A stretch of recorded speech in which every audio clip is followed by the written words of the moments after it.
Okay, so we're going to start pretty easy today. What we've got to do is we're solving these equations, and later on we're going to learn some processes involving logarithms to solve them. But to begin with, we're going to solve them by making the bases the same. So we can see these actually have the same base. Alright, 9 we can express as 3 to the power of 2. Alright, so here because they have the same base, it means the powers are equal. And so we have x equals 2. Alright, 5 to the x, we've got 1 on 625, so we're going to want to express this as a power of 5. Any ideas? So 5 to the 2 is 25, 5 to the 3, 125, 5 to the 4. So we've got 1 on 5 to the 4, and we can express that as 5 to the minus 4. And so then we've got the same base, and so x is minus 4. Okay, it's going to be a little bit involved in C, because we're looking for a base that's the same. So both 9 and 27 have a base of 3 that's the same. So 9 is 3 squared, and 27 is 3 to the power of 3.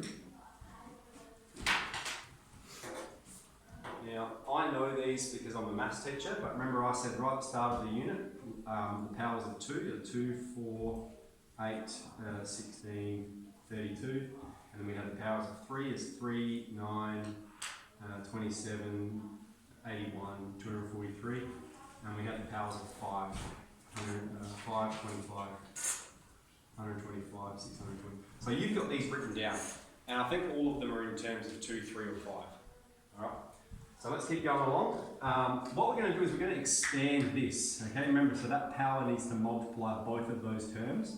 So we've got 3 to the power of 2x takes 6. And then over here we've got minus 3.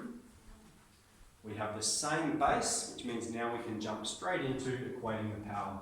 We've got 2x takes 6 is minus 3. Alright, and then we've just got a linear equation. Add 6 to both sides.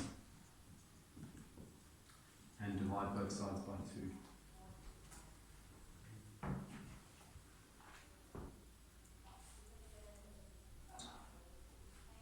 Alright.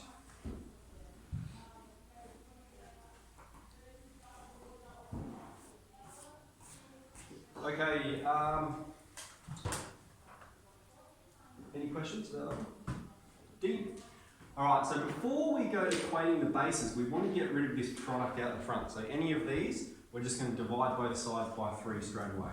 Alright, that's going to cancel, and we'll be left with 4 to the x is 16. We can express 16 as a power of 4. And we'll get x is 2.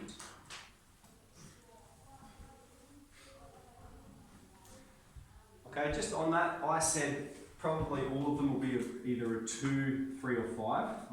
Let's say we've got this. We can express this as 2 to the power of 2x, and 16 is 2 to the power of 4, and then we can equate those again. 2x is 4, x is 2. So it generates the same answer. Alright, so we could use the base 2, we can use the base 4.